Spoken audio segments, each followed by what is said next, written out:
نعم. رب اشرح لي صدري ويسر لي أمري واحلل عقدة من لساني يفقه قولي.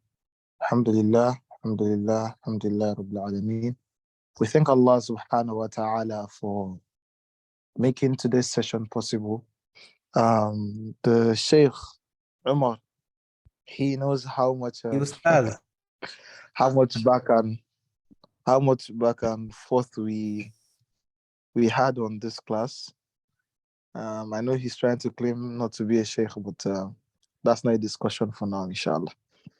Now, we thank Allah subhanahu wa ta'ala for making today's session possible. We beseech blessings and mercy on our noble Prophet Muhammad sallallahu alaihi wasallam, his household, his companions, and to those people who follow his path to the day of accountability. Amen. Today is what's today's date, inshallah? Can anybody help us with today's date? Today, is it Gregorian date or Islam date? Today is 6th. If you can give me both, I will appreciate. Amor. The Gregorian date today is 6th of August 2023. And that's the one date, everybody knows. That's the one everybody knows. I guess Sister Asma wants to help. 19th of Muharram. Jazakumullahu khairan, Ustaz Bello. Jazakumullahu khairan, inshallah. 19th of Muharram, and then slowly slowly the way the time is going, in no time Muharram is going to leave us. But we as Muslims, we understand that this is a sacred month, a very sacred month, and is a very important month for Muslims. So we should, as much as possible, try to engage in more worship. It's not only during Ramadan we do worships. In our daily lives, we should, try to increase our ibadah. May Allah subhanahu wa ta'ala make it easy for us. Amen. In our last class, we talked about certain things which I would like to ask us questions about. I'm sorry I didn't drop the questions on the group. That's bad of me. But again, I was hoping that even if I have only 3 people in this meeting, it would be lovely for me to have their opinions and responses when it comes to this class. And then I want everybody to talk, whether you're correct or not. Wallahi, your answers are so dear to me. Imagine the other day when I mentioned, when I asked the question, what's the real name of Abu Bakr? And my beloved sister here was mentioning the name of my Ustaz. It was so heartwarming to get to hear something like that. Alhamdulillah. But for today, inshallah, I want to start with questions, like I said. Again, who can help us with the real name of Abu Bakr?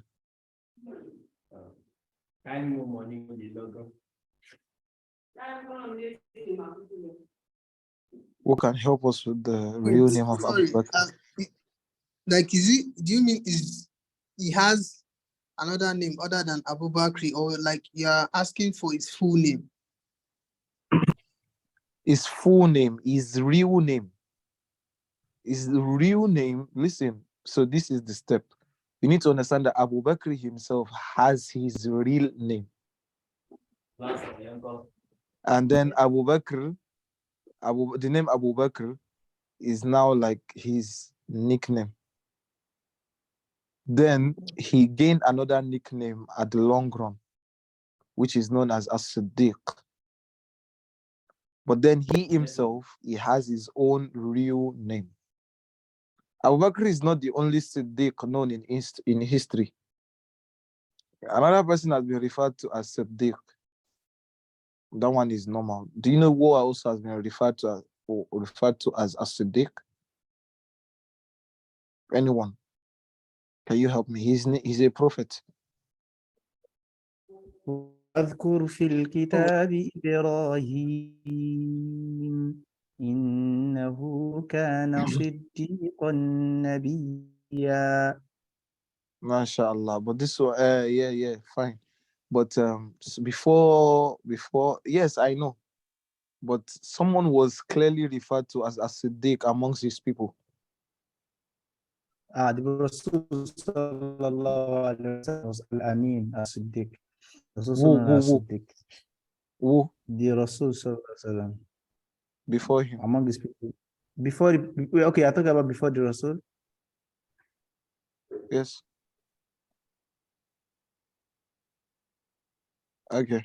So I'll give you guys the answer. That's a bonanza for those of you that are in the class. Prophet Yusuf alayhi salatu wasalam.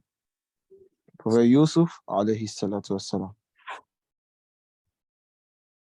Prophet Yusuf also has been regarded as a Siddiq in between amongst his people, and especially the time when he was going to interpret the dream of the king. He was told, Yusufu ayyuha siddiqu aftina fi sab'i baqarat.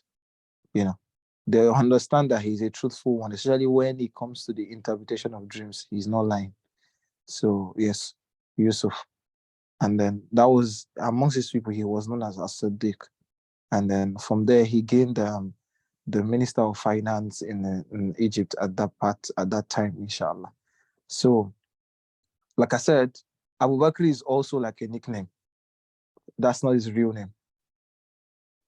Do you understand? So, then As-Siddiq was the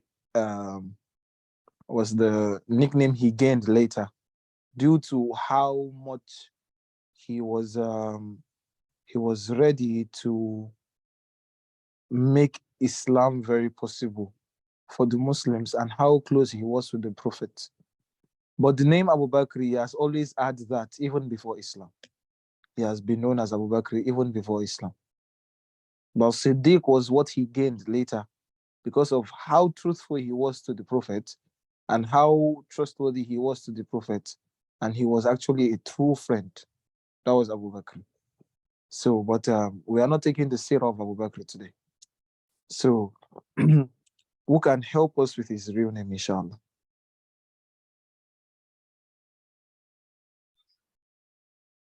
Anybody? Can anybody help us with his real name? Sister Asma, Haja Asma, can you help us with his real name? Hello, the real name of the Of Abu Abakar Bakr. Sadiq. Naam. Okay, so it's Naam. Abdullah ibn Abi Kuhafa ibn Amir. MashaAllah. Jazakumullah khairan. Ustaz Bello, did you hear what she said? Oh, yes, I did. Ustaz Bello? Yes, I did. Oh, okay. Now, can you tell us his name, Ustaz Bello? His name is Abdullah ibn Kohafa, ibn Abi Kohafa. MashaAllah. Abdullah ibn Abi Quhafa. Naam, Jazakumullah khairan. She added to it, she said Ibn Amir, and that's very correct. Now, Dr. Hajara, can you help us with the real name of Abu Bakr? Assalamu alaikum. Good evening. I'm just joining the program. Yes, ma. I was asking a question due to the previous classes that we've had from the seeroh, and yes, sir. We were talking about the real name of Abu Bakr. Abu Bakr is Sayyidina Abu Bakr. I think it's Abdullah. Yes, Sayyidina Abu Bakr. Abdullah is his name. Yeah, you are very correct. I can't remember, but I know it's Abdullah. Abdullah Abu Bakr Siddiq. MashaAllah, MashaAllah. Haja Fatima, can you help us with that? Assalamu alaikum. Haja Fatima Zahra. I'm just joining the class. I don't know what you are talking about. Okay, no problem. Yes. Let me just give a quick recap for those people that are just joining the class. And then what we are talking about actually is more of a recap. We've not really started the story for today. because we are still expecting more people to join the class. But from what we were discussing, we were talking about just a quick recap of the Hijrah of Prophet Muhammad Sallallahu Alaihi Wasallam. And I started by saying that on this journey, he had a companion with him, which is known as Abu Bakr. Now, I was asking for the real name of Abu Bakr. And then Dr. Hajar responded by saying his name is Abdullah. Um, Hajar Asma told us his real name, that his name is Okay. Abdullah ibn Abi Quhafa ibn Amir. And then I also confirmed from Ustaz Bello, which he agreed. And then I was going to make sure that every other person had what Hajar Asma said by saying that the real name of Abu Bakr is Abdullah ibn Abi Quhafa. As much as possible, we want the class to be very interactive, not that the teacher is just talking. So at intervals, inshallah, I would be asking questions. So please get ready as I would be asking you questions, inshallah. So while we know the name of Abu Bakr, alhamdulillah, from last week, for those who were here last week, we talked about the meeting that was held in Mecca. Can anybody just give me a summary of the meeting, inshallah? I would really appreciate. Can anybody give me the summary? Haja Asma, I'm afraid I'll have to call you again. Can you give me a brief of the meeting that was held in Mecca about them killing Prophet Muhammad Sallallahu Alaihi Wasallam?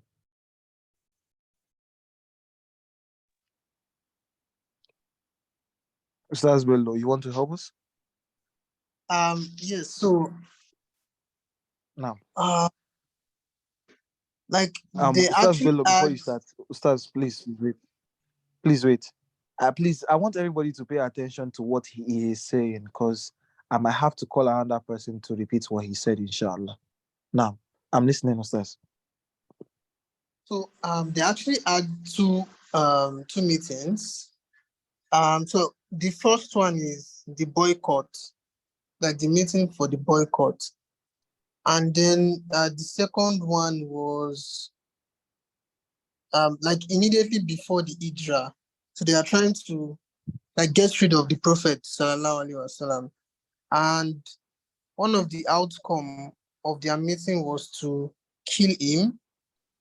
And yeah, I think that's the brief of it, like the summary of it. Because eventually they decided Thank to you. assassinate him. Now, can you give us more brief of the second story? Like, can you go a little more in depth? Okay, let me see. I was actually not in the class, but I have some idea. So the meeting Okay, was please. between the top what do I call them? Like the top leaders, like Abu Jahal and others. So they decided to terminate him. Now, their plan was to come together. So out of all the tribes in Quraysh, except I've forgotten the tribe of Prophet Sallallahu Alaihi Wasallam, like, so except that one, so all of them decided to like come together and like um get a volunteer from each of the other tribes, so that the tribe of Prophet Sallallahu Alaihi Wasallam will not be able to like retaliate, since it is like every tribe versus one. So, and then they plan to like pay the blood money. So I think that's the brief of it. So the issue is not going to become um basically to like prevent retaliation from Banu The Quraysh. Banu Hashim. I Yes, think you are correct. Banu Hashim. So Yeah, Banu Hashim. yes, so yeah, that Now, was Jazakumullah khairan. Dr. Hajara, sorry, did you get what Ustaz Bello just mentioned? Assalamu alaikum, Dr. Hajara. Assalamu alaikum, Dr. Hajara.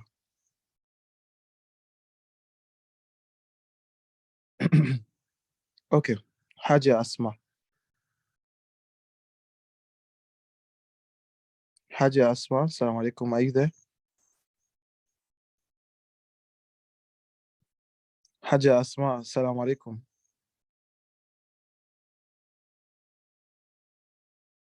Sheikh Umar, can you hear me? Yeah, I can Assalamu hear you. alaikum. Yeah, I can hear you clear. Okay. But I was thinking no one could hear me because I could hear Ustaz Bello clearly. I wanted to ask if Haja Asma had what Ustaz Bello said, but I'm not sure she's listening. Or maybe Dr. Hajara. If these two people can confirm what he said, then inshallah we can move on. Assalamualaikum. But this Wa alaikum I salam wa heard the rahmatullahi wa first barakatuh. part, but the second part, I was trying to park my car. I just got home. I No missed the second. problem, No, I inshallah. heard What part? the first one. He was talking about that the meeting was held to boycott the prophet, and I heard him mentioning Abu Jahl as part of it or something like that. That was when I parked the car outside, trying to open the gate and get in. No problem, inshallah. That's fine. So, Jazakumullah khair. I appreciate that. Haja thank Asma, you. what did you hear? What part did you hear? Haja, Haja, assalamu alaikum. Hello, Assalamu alaikum. Okay. Sorry, Wa alaikum salam. I stepped outside a little bit. I just got back, Okay. but I heard the part where he mentioned that they were trying to kill the prophets. Alayhi salatu wasalam. Now, no problem. Can you go a little more in depth? Did you hear him mention the whole scenario? Can you just go a little more No, in depth? please. Because okay, no problem, inshallah. So please, I want to recap on the history. I'll just do it quickly. I know we are three here, but I want these three people, inshallah, for our next class. I want it to be that when I ask questions, inshallah, you people, I can easily reference you guys, inshallah. Okay. Now, jazakumullah khairan. So I would give a quick story. I said Muharram, this month of Muharram, inshallah, we are trying to focus on the Hijrah of Prophet Muhammad sallallahu alaihi wasallam. And I said that the view of this story is the view of Aisha radiallahu anha. The view, like, because there are different views on how Hijrah occurred. There's the Abu Bakr's version, there's the Aisha's version, there's the Asma version, there's the Prophet's version. All of them, they have these similarities. But then let's just take that of Aisha for now, inshallah. So she was a young girl and she explained that her father was prepared for Hijrah, and then him preparing for Hijrah, he was preparing the camel he was going to use for Hijrah, and that at the long run, he figured that Prophet Muhammad sallallahu would love to have a companion on his journey, and he offered. And then Prophet Muhammad sallallahu alaihi wasallam waited for Allah to grant him permission to follow Prophet Muhammad sallallahu alaihi wasallam. Prophet Muhammad sallallahu alaihi wasallam was later granted the permission to go on Hijrah with Abu Bakr. So Abu Bakr prepared another camel for Prophet Muhammad sallallahu alaihi wasallam. And I said, in preparing camels for journeys like that, they actually give them extra food, extra water, extra everything, trying to make them accumulate more energy before the actual day for the journey. So I said that all this was happening. The Muslims were already commanded by Allah that they should leave Mecca for Medina, but Prophet Muhammad sallallahu alaihi wasallam was not yet given the permission to leave Mecca. That was what I mentioned. And I said that Allah subhanahu wa ta'ala, out of his mercies for the Muslim, he made them leave Mecca first. And then, Prophet Muhammad sallallahu was still in Medina. And as a matter of fact, he was amongst the last adults that left Medina. That left for Medina, that left Mecca for Medina, because he had some people's belongings with him. He had to give them back to their rightful owners. He had so many things to settle. And then for that reason, he still stayed back. And then, Later, he was given permission that Abu Bakr can accompany him on the journey, and then they were just waiting for the time when Allah would say, "Now you can go for the journey." This was happening, and then while they were waiting for the command of Allah, the tribe in Mecca, they decided to have a meeting from the story I mentioned last week. So they decided to have a meeting, and then they decided to leave out two major men from the meeting. And this shows the honor they have for their tribesmen and their kinsmen, in the sense that as much as they don't like him, they really, really don't want to kill him. But they believe that in killing him, his message is actually going to stop. So they believe that if Prophet Muhammad SAW dies, then Islam is also going to die. And I mentioned that this is amongst the main reason for the Battle of Uhud. They tried to fight the Muslims in the Battle of Badr, but they couldn't kill the Muslims that much, even though the Muslims were smaller in numbers. They were defeated, they were beaten, they were killed, and they failed woefully.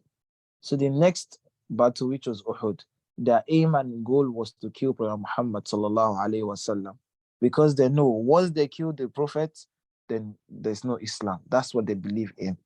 So the tribe heads, they met each other in Mecca, and then I mentioned, and please take note of this, I mentioned in the story that as they were about to start the meeting, someone knocked on the door. I mentioned that this person was agreed that it was Shaitan. He lied that he was from Banu Nadir, which is actually a tribe from the Bedouin Arabs that stay in the outskirts of Mecca. Even though nobody had seen him before, they accepted him into the meeting. And then he offered that he's going to help them with some of their ideas. And then they started the meeting. The first part they mentioned was, okay, let us imprison him. And please note the choices they kind of gave. You know, the first plan to imprison him, and then they believe that even if they imprison him, somehow his words will still get to the Muslims. So they decided that, okay, let us banish him away from the land. And then Shaitan told them, if you banish Muhammad, he would go and strengthen his people and then gather them to come and fight you back. Don't banish him from the land. So then Abu Jahl, he said, I actually know what all of you are thinking of, even though it's in your mouth, but you don't want to say it. And that is that we should kill him. And then he mentioning that they should kill Prophet Muhammad sallallahu alaihi wasallam. And then they all agreed, and they said, okay, inshallah, that's what we're going to do. Now, this time when they planned to kill Prophet Muhammad sallallahu alaihi wasallam, that was the same time, immediately they planned, that was the same time Allah subhanahu wa ta'ala gave Prophet Muhammad sallallahu alaihi wasallam the go ahead to go and perform Hijrah. After this occurred, they decided to have volunteers from each family. And the reason why they did this was because they don't want one family to blame another and say, oh, why did you kill prophets? Oh, you're the one that killed prophet. And they knew that the Banu Hashim were people that were very strong.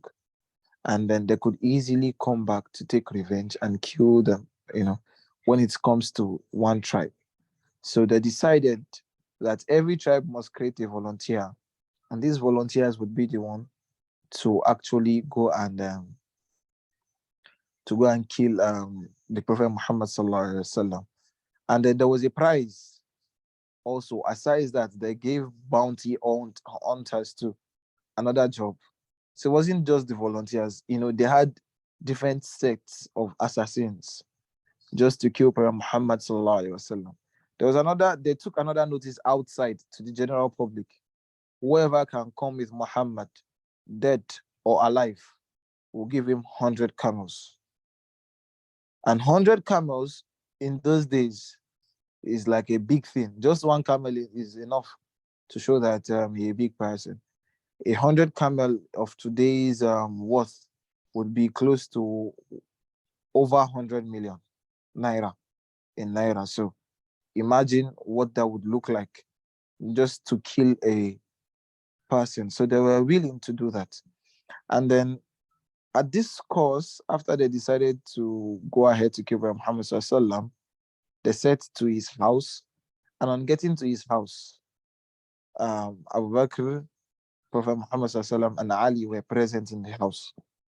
But again, they were so scared to get in because they know that Prophet Muhammad Sallallahu also, he's also a man of great strength.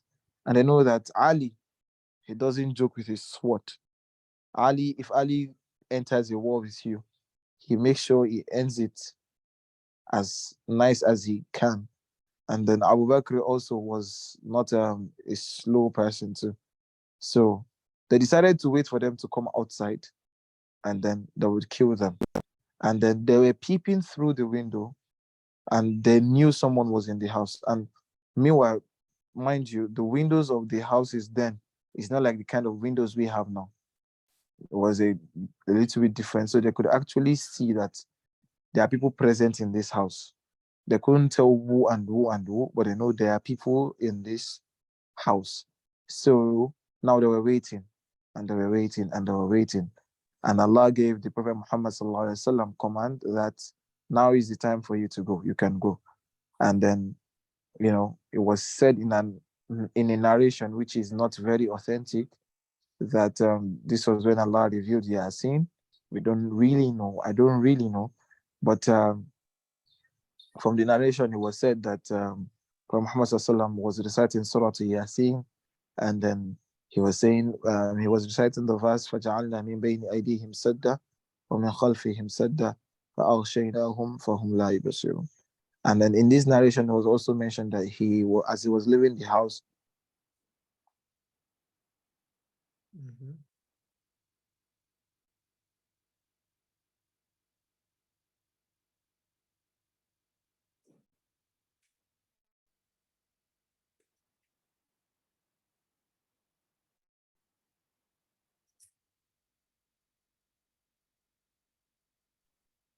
Now, I'm very sorry, my network went out.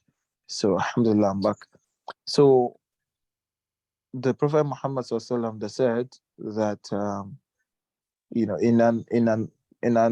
a narration that's not very authentic, was said that it was when he was commanded to leave the house for Hijrah, was when the Surah Yasin was revealed and he was reciting وَجَعَلْنَا مِنْ بَيْنِ أَيْدِيهِمْ سَدًّا وَمِنْ خَلْفِهِمْ سَدًّا فَأَغْشَيْنَاهُمْ فَهُمْ لَا يُبْصِرُونَ. And this means that this was when he started picking dirt, which is sand, and was placing it on their heads to show them how foolish they were in trying to kill him. And then, because Abu Bakr already planned this particular Hijrah, this movement, he planned it for over months. He planned the Hijrah for months. And in accomplishing the mission of their Hijrah, they have three people that they were masterminds for this Hijrah. So the first person who was the mastermind for the Hijrah was Abdullah ibn Abu Bakr. Abdullah ibn Abu Bakr, which is the first son of Abu Bakr. So the Prophet Muhammad SAW leaving his house, he wasn't proceeding to Medina straight. The first place they went to was Ghawri Thaw. Ghawri Thaw. Please take note of that. The first place where Muhammad SAW left for after leaving his house was the Ghawri Thaw. Ghawri Thaw is a little bit outskirt of Mecca, and it is due north to Medina, a straight line to Medina. That's how Ghawri Thaw is of today.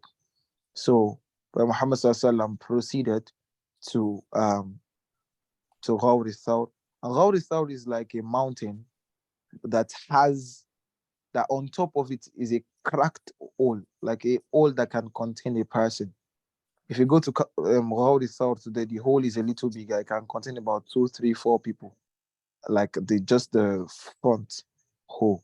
But even the mountain itself can hold about 3 to 5 people inside, and is already expanding due to you know nature. So people are entering and going out, entering and going out. So obviously, it's going to expand as time goes on. But back then, it was like a rock. It was like a mountain that had one part broken, and then you could actually see inside. And then Prophet Muhammad Sallallahu and Abu Bakr planned to spend their time in this particular hole. And then in entering the Ghawr Thawr, um, like I said, they had three people to do different roles for them. So the first was Abu Bakr's son, Abdullah ibn Abu Bakr. He was a young boy of great amount of knowledge, and is also great strength. He also has great strength. What Abdullah used to do was that Abdullah would play around where the chiefs are gathering and having nice times and they are talking. Abdullah will play around that area to hear what they are talking about and to hear was the plan they have for Prophet Muhammad and Abu Bakr, his father. And then he would circulate that place, acting like he's playing. And then he would walk back to Abu Bakr in Ghawr Thawr to give him information of what the chiefs are planning, just in case they will need to change their plan so that they can. So that's what Abdullah used to do. Now, Abu Bakr had a slave that he freed a long time ago. And this slave, as a form of loyalty to him, he decided that his own duty was going to be that whenever Abdullah, is walking towards the Ghawr itself, his own duty was he was, and then being a shepherd then was like a business, was the business in vogue then. So you can go to a certain set of people and tell them you want to help them herd their sheep, and then you take them to go and graze the grass and the likes. So what the servant used to do is he would gather the sheep and then make them walk on the path that Abdullah bin Abu Bakr already walked on, so that they can trace it back to the mountain, and they can trace it that he's actually going to give his father information. Another person that they had was they had someone who was going to actually give them a direction to Medina, because there is a normal road for Medina. It's just like what we have of today. There is the highway where everybody knows and where everybody passes. And then there's this another way that people don't pass due to the fact that it's too quiet, too silent, and not everybody actually knows the path. It's just like that, the same way we have in Nigeria, and then the fear of bandits and all that. So people don't really pass the path. So that path was the path where Muhammad SAW was going to pass. They can't pass the highway because the Quraysh, I'm sorry, the people that want to kill him already set out people on that same highway. They already set out people on the highway, and the highways were very operational then. It was very operational then, even from that time. That time they used to have extra load, so like extra supplies for you that you probably finish your water. There is, they used to put water on the road for those people that probably finish their water. They used to dig wells in all these areas. They used to put markings to show you, okay, you're on the right track. This is the way to Mecca. This is the way to this place. So all those things were happening then. But the Prophet Muhammad SAW and Abu Bakr could not pass that particular route. So what did they do? Abu Bakr already spoke to a person who was going to give them direction. And then the road they took to Medina is today known as Tariq al-Hijrah. Because initially too, in Mecca of present day, about 40 years to 35 years ago, there used to be a different road to Mecca. So they later figured the same path where Muhammad SAW passed when he was going to Mecca, and it was said that that was the best and fastest place to get through to Medina. So that road of today is known as Tariqul Hijrah. And then um that was the third role that they gave to the guy. And then, where Muhammad Sallallahu was recorded to say that when he was going to leave Mecca, the markets of Mecca were actually in the outskirts. And then as he passed through the markets amongst the soak, and he got to the end, he, he turned back and he said, "Oh Mecca, you are the most beloved to me. You are the most beloved land to me. And if it wasn't that my people chased me away, I would still be here." And then remember, this was the same thing Waraq bin Nawfal, the cousin of Khadija, told him the other day, even though he couldn't comprehend it at that time. That Waraka said, "You will be a prophet, and if it's not that I'm old already, if I'm still alive, whenever your people decide to chase you away from Mecca, I will stand by you." And then the question Prophet Muhammad Sallallahu asked Waraka then was, would my people actually chase me away from Mecca?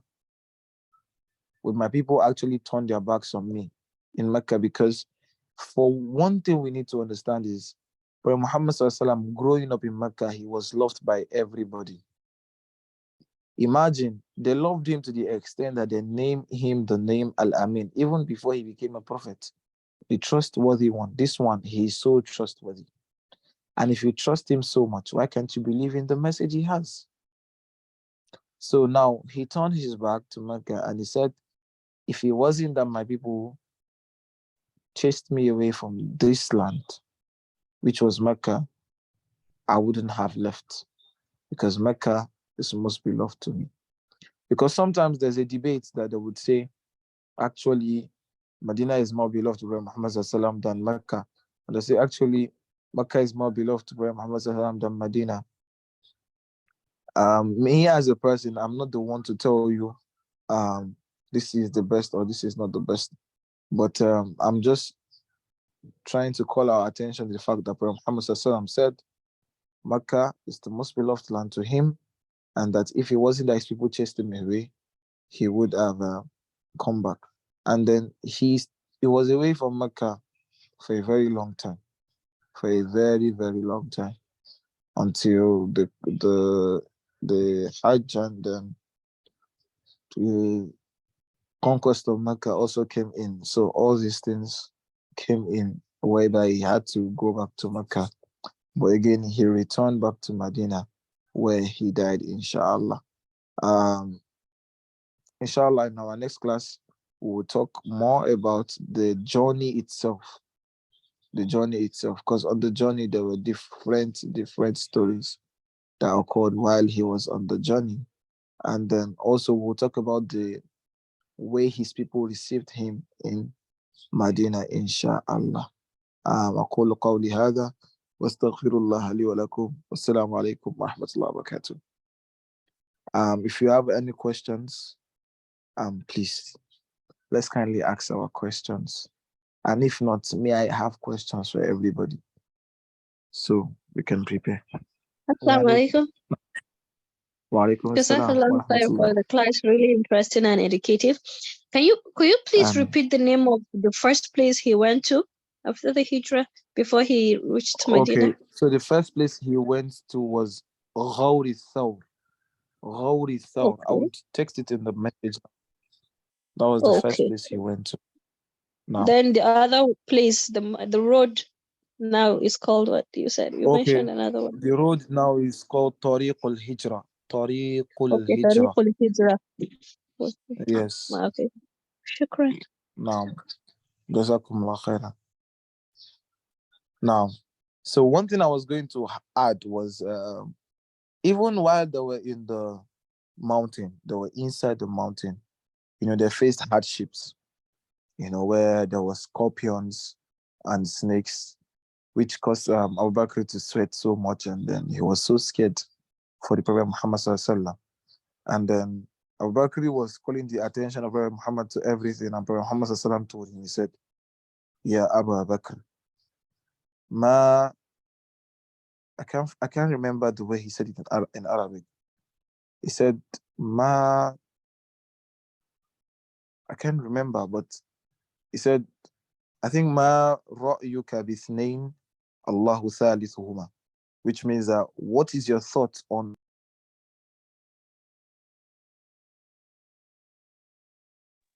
Okay, so as you were saying, like, what is your thought on two people and Allah subhanahu wa ta'ala is the third person with those people? And we have it in the Quran where Allah subhanahu wa ta'ala talked about it. إذ هما في الغار إذ يقول لصاحبه لا تحزن إن الله معنا.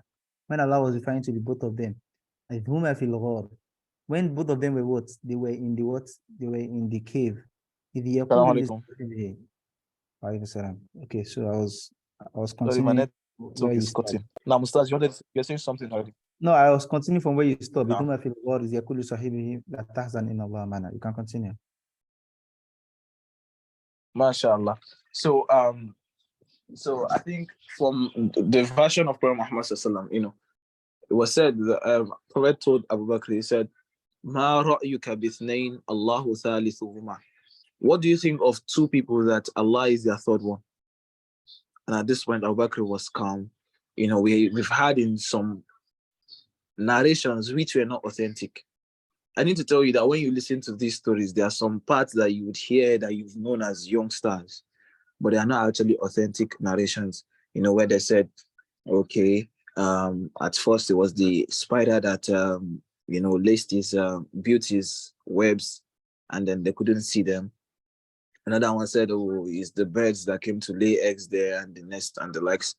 It was recorded that actually they traced the footstep of Prophet Muhammad sallallahu and Abu Bakr to the Ghawr itself. That one is authentic.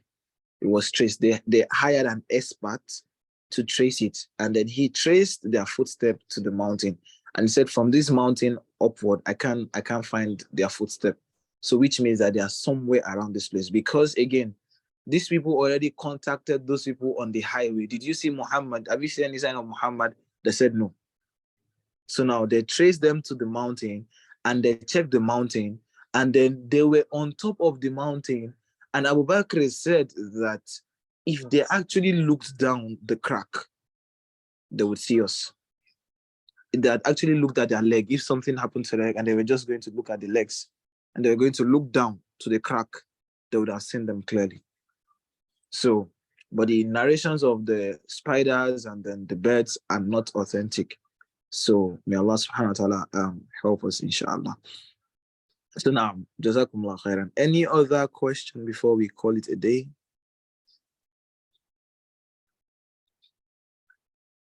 Any other questions? I must say Jazakumullah khairan to everybody that attended this class. It means a lot to the institution and personally me. And then I pray Allah subhanahu wa ta'ala continue to increase us in knowledge and understanding. Inshallah. As time goes on, things will get better, inshallah. I'm planning more things for us.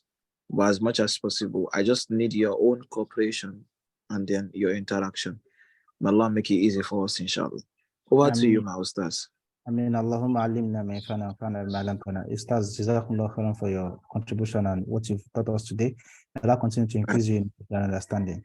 To the students, great appreciation from Umar Farouk Islamic Institute. Like, we're really honored to have had you guys here. And you guys were not just here, you guys were also contributing to the class. You're answering questions. Like, from the bottom of my heart, I'll say big Jazakumullah khairan for your participation in this class. I hope that, like, the few students that didn't attend, inshallah, probably they could watch it on YouTube. The knowledge is out there so that everybody can benefit from it. I'll say Jazakumullah khairan to everyone. Now, salam alaikum. Wa alaikum assalam wa rahmatullah. Good night. Good night.